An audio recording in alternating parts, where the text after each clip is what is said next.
Here's something that stopped me in my tracks.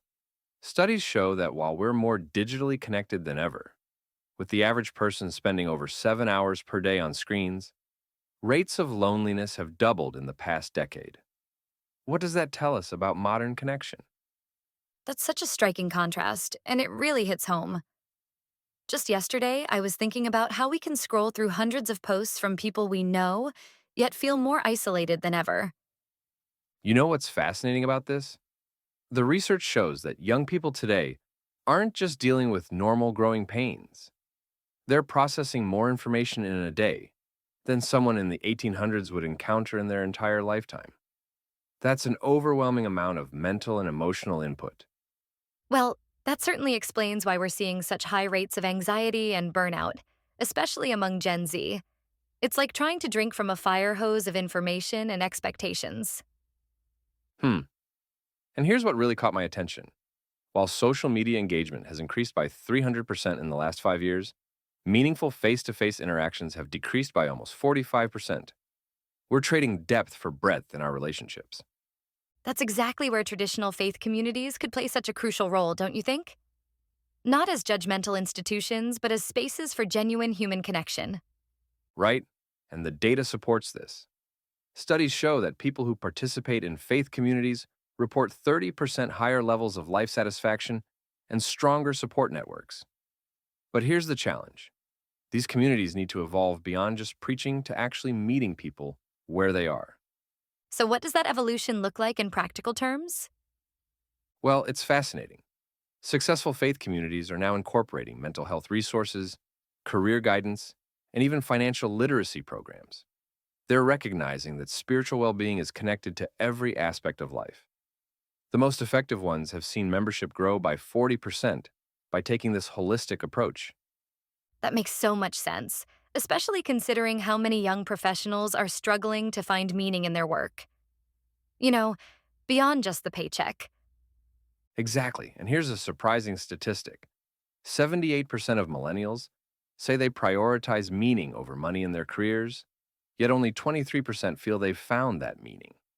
That's where this intersection of faith and purpose becomes so crucial. Well, that certainly explains the growing interest in mindfulness and spiritual practices, even among secular professionals. And get this: companies that incorporate spiritual wellness programs report 35% lower turnover rates and significantly higher employee satisfaction. It's like we're rediscovering that success without meaning is just empty achievement. You know what's really interesting about that? It challenges the whole notion that faith and ambition are somehow at odds with each other. Absolutely right. And research backs this up. A recent study showed that people who identify as both spiritually grounded and career driven report 40% higher levels of job satisfaction and better work life balance. It's not about choosing between faith and success, it's about building success on a foundation of purpose. That's such an important distinction, especially in our achievement obsessed culture. You know what else is fascinating? The rise of digital Sabbaths and tech free retreats. They're becoming increasingly popular, with attendance up 200% in the last 2 years. People are literally paying to disconnect from their devices and reconnect with themselves and others. That really speaks to this deep hunger for authentic connection, doesn't it? Hmm. And here's what's really telling: 85% of people who participate in these disconnection experiences report feeling more centered and purposeful afterward. It's like we're all searching for that quiet center in the middle of the digital storm. Well, that certainly challenges the notion that we need to be constantly connected to be successful or fulfilled. And speaking of challenges, let's talk about mental health for a moment. Studies show that people who maintain both strong faith practices and professional ambitions are 60% less likely to experience burnout. It's about finding that balance between striving and being. That's fascinating. It's like faith provides the anchor that allows for sustainable success. Exactly. And as we wrap up, here's what I find most compelling. The data shows that integrating faith and purpose isn't just good for our spiritual well being, it's good for our careers, our relationships, and our mental health.